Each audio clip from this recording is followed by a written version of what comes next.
Hey Young and the Restless fans, we have got your in-depth spoilers for the week of June 8th through the 12th, and this week is absolutely packed. Victor Newman is out here cooking up one of his most controversial schemes in recent memory, and Nick and Adam are both standing there watching it unfold with their jaws on the floor.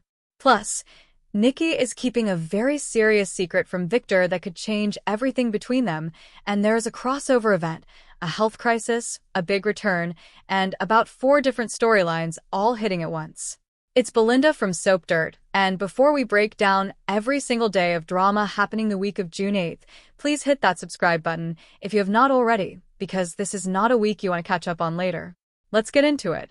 Ondi, June 8th is season 53, episode 168 of Young and the Restless, and we are starting the week with a lot of moving pieces. Lily is sitting down with Kane, and she is laying out a pretty significant offer. Now that she has gotten Chancellor back from Victor, she wants Kane to run it for her. And Kane's immediate question is completely reasonable. Why not run it yourself?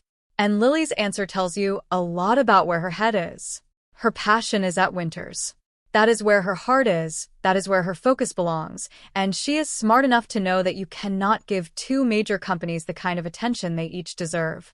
So she is willing to hand the day-to-day operations of Chancellor to someone she trusts while retaining ownership. That is a calculated move from a woman who has learned a lot about how to play this game. And then Malcolm shows up, and that is your big return for Monday. He thanks Lily for coming to New York, and he thanks Kane for what he did, and then he gets right to the point the way Malcolm always does. He wants to know if Kane did it just for Lily. Once the 2 men are alone, Kane gets honest with him. He says yes, partly, but he also did it because he lost his own father, Colin, and he understands what it means to lose someone like that. And that answer lands with Malcolm in a real way because it is not just about Lily, it is about grief and connection and doing something meaningful when you still can. Malcolm is grateful, and he tells Kane he is not going to stand in his way when it comes to pursuing Lily. But he does give him a very clear warning: do not hurt her. And knowing Malcolm, that is not a casual statement. That is a promise of consequences. When Lily comes back, Malcolm takes off to find Holden, and Kane tells Lily about the conversation, including the threat, and then he promises her he will never hurt her again. He also drops some good news. The charges against him were dropped by the DA. But Lily is not fully exhaling yet because she knows Victor, and dropped charges do not necessarily mean Victor is done with Kane. Victor Newman does not need the legal system to make someone's life difficult. Lily's instincts are right to stay cautious here. Meanwhile, Claire meets Holden at the cafe, and they have a really sweet conversation. She mentions that the Genoa City Shadow Room is about to open, and she genuinely wonders whether being at that launch is going to be triggering for Holden given everything connected to that space. She also makes a very intentional choice to tell him she is not going to press him for details about what happened between him and Audra in LA. He can share that when and if he feels ready. Holden appreciates that, and he is focused on present and future rather than relitigating the past. He asks Claire to be his date to the Shadow Room launch, which is a significant step for both of them. And then Stephanie shows up, which adds another layer to an already emotionally loaded Monday. She asks Holden how he would feel about her staying in Genoa City because she has been offered the chief of staff position at the hospital. And Holden tells her he would love it, and he forgives her. That hug between them means a lot because there's been real tension there. Then Malcolm walks up and asks for a hug too, which is exactly the kind of Malcolm energy we have all missed, and Holden introduces Claire to Malcolm before she gives them space for family time. Stephanie confides to Malcolm that she has never seen Holden like this over a woman, which is a telling observation. She also worries that Malcolm got out of the hospital too soon, because she is a doctor, and she cannot just turn that part of her brain off. Then the brothers bond over baseball, and Malcolm starts planting seeds about whether Holden might consider working at Winters. Holden is skeptical because Devin and Nate would not be thrilled, but Malcolm is confident Holden can win them over. We will see about that. And then we get to the storyline everyone is going to be talking about this week.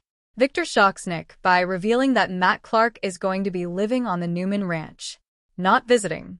Living there. In the ranch hand department so Victor can keep a close eye on him.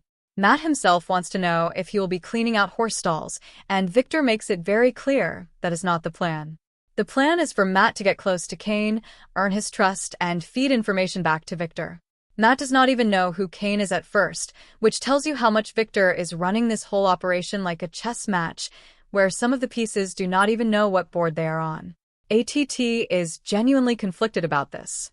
He does not want to be pushed back toward darkness, he does not want to hurt people, and he does not want to be the villain again after everything he has been through. But Victor is not giving him a lot of options. It is this or prison.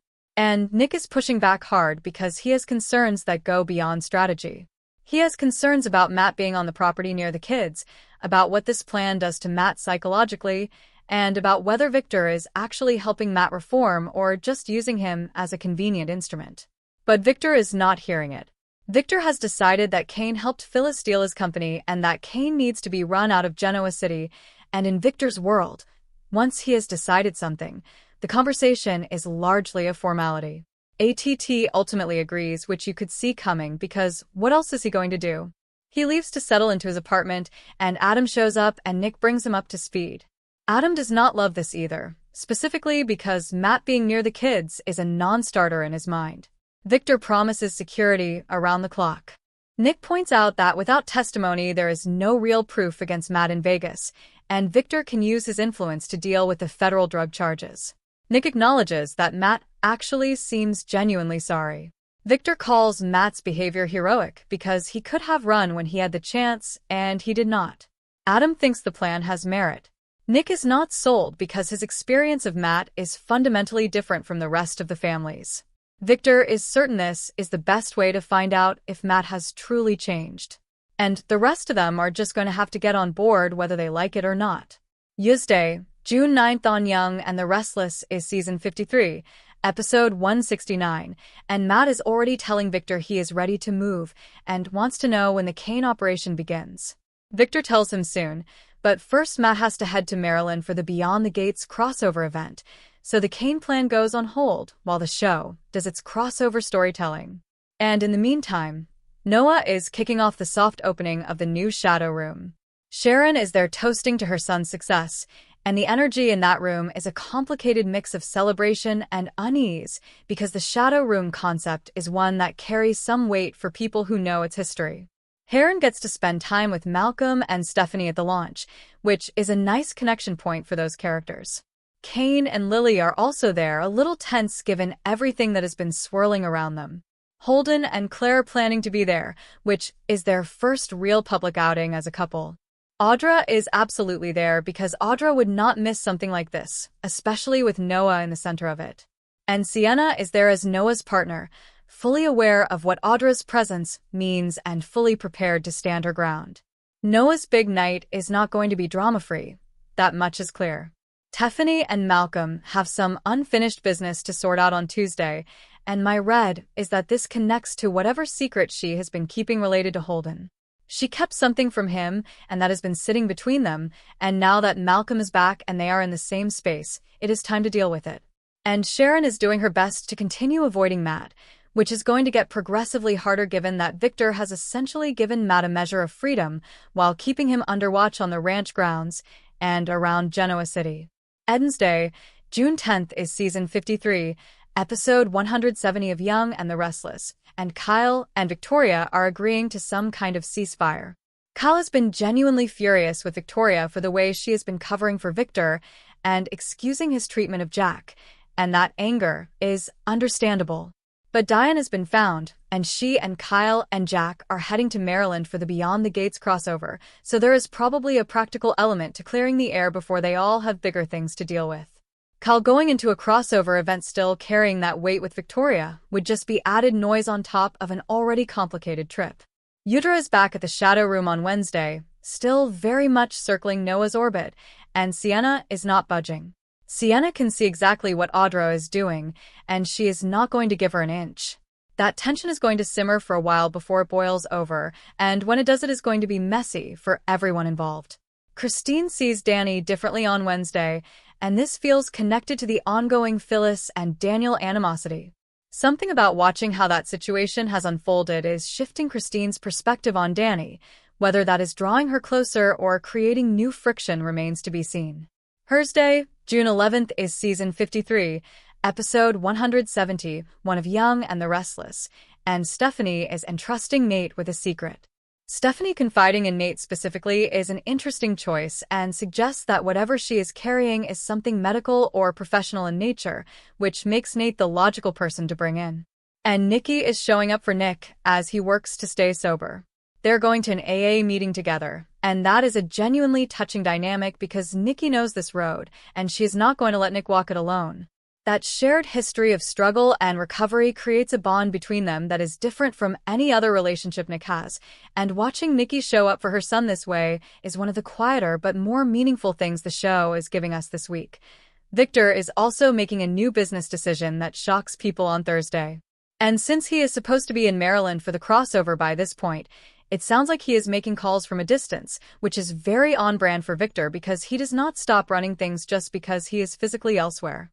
The most compelling possibility here is that this is about who Victor wants to run Newman Enterprises going forward if he is genuinely stepping back from the CEO role.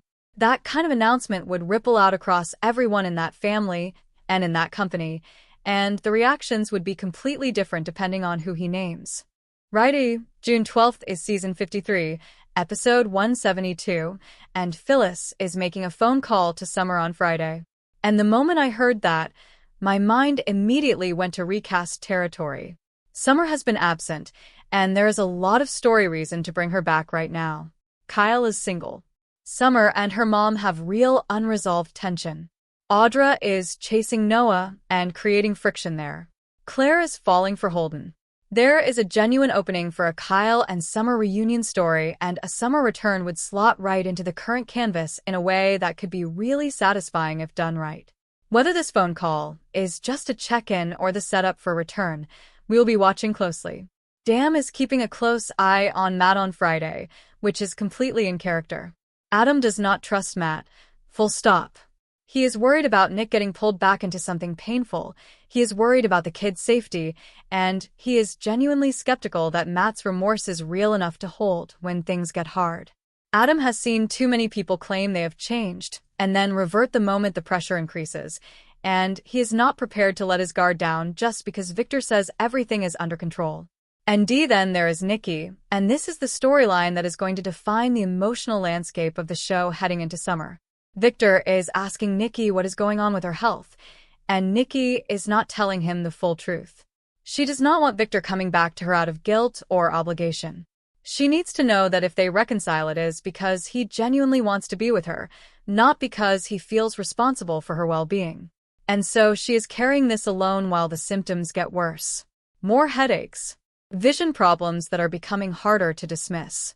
She goes to the doctor, and what she gets back is not good. It is the kind of diagnosis that requires immediate decisions and cannot be put off. Whether she brings Victor in or continues to keep him in the dark is the central question, but either way this is the story that is going to launch their reconciliation arc. And if there is one thing soap opera history has taught us, it is that a health crisis has a way of cutting through every other kind of conflict and reminding people what actually matters.